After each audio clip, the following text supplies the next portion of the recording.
Assalamualaikum warahmatullahi wabarakatuh. Perkenalkan, nama saya Rio Febrian, mahasiswa Prodi Bimbingan dan Konseling dari Universitas Masum. Kali ini saya ingin menjelaskan teknik scaling question dalam konseling postmodern. Teknik scaling question adalah teknik konseling yang digunakan untuk mengukur tingkat keyakinan, kepercayaan, atau kepuasan seseorang terhadap suatu hal. Teknik ini dilakukan dengan meminta konseli untuk memberikan penilaian dari skala 1 sampai 10. Dengan 1 menjadi situasi yang paling tidak diinginkan dan 10 menjadi situasi yang paling diinginkan.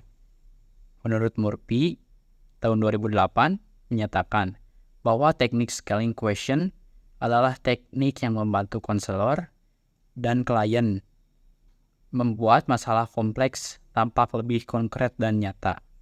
Dan menurut Sumarwiyah tahun 2015 menyatakan bahwa teknik scaling question termasuk teknik yang memungkinkan konseli lebih memperhatikan apa yang telah ia lakukan dan bagaimana ia mengambil langkah yang mengarahkan pada perubahan yang diinginkan.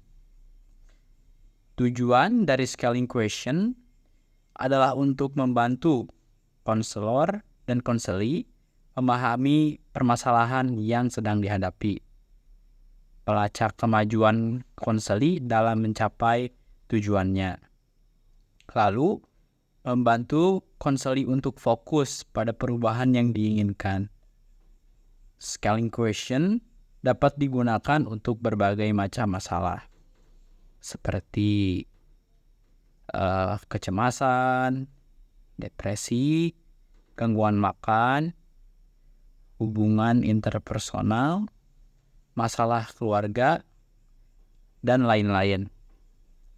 Nah, untuk contoh scaling question adalah yang pertama, pada skala 1 hingga 10, seberapa besar kecemasanmu saat ini?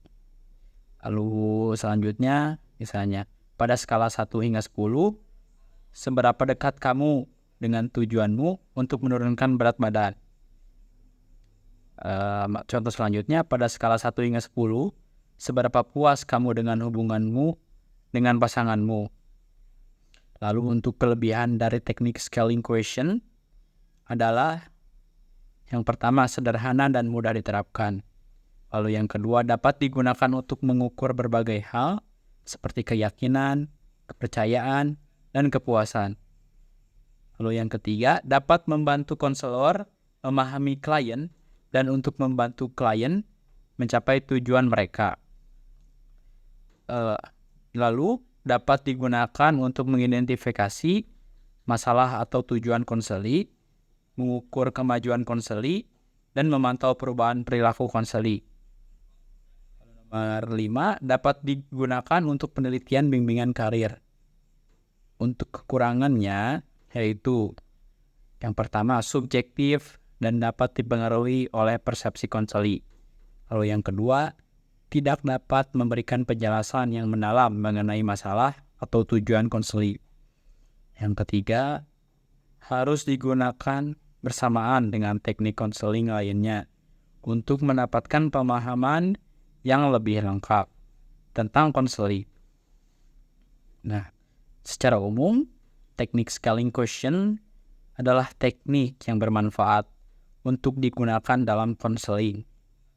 Teknik ini dapat membantu konselor memahami klien dan untuk membantu klien mencapai tujuan mereka. Namun, penting untuk dicatat bahwa teknik ini harus digunakan bersamaan dengan teknik konseling lainnya untuk mendapatkan pemahaman yang lebih lengkap tentang konseling. Sekian penjelasan dari saya mengenai teknik scaling question. Mohon maaf bila ada kekurangan dan terima kasih.